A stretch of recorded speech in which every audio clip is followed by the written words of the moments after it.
मस्साजोगचे सरपंच संतोष देशमुख यांचं अपहरण करून त्यांची हत्या करण्यात आली। या घटनेनंतर राज्यात चांगलीच खळबळ उडाली आहे। संतोष देशमुख हत्या प्रकरणात सुरुवातीपासूनच आमदार सुरेश धस यांनी आक्रमक भूमिका घेतली आहे। आता पुन्हा एकदा त्यांनी मोठा गौप्यस्फोट केला आहे।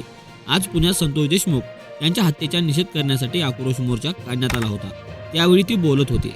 14 जून रोजी वाल्मिक कराड, बिक्कड आणि शुक्ला यांची धनंजय मुंडे यांच्या बंगल्यावर बैठक झाली।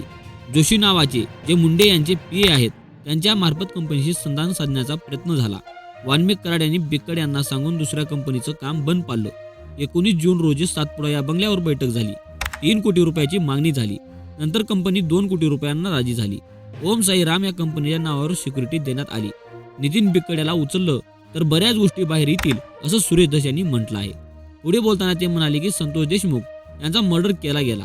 नितीन कुलकर्णी हा वाल्मिकचा पीए आहे। तो 17 मोबाईल वापरतो। त्यातून सगळे सिक्रेट बाहेर येतील। मी याबाबत ईडी अधिकाऱ्यांना, देशाचे गृहमंत्री, मुख्यमंत्री यांना पत्र लिहिणार आहे। पोलिसांना सुद्धा सह आरोपी करा।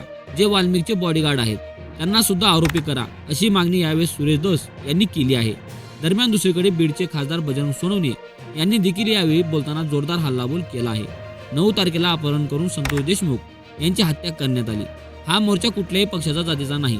संतोष देशमुख यांच्या मारेकऱ्यांना फाशी झालीच पाहिजे।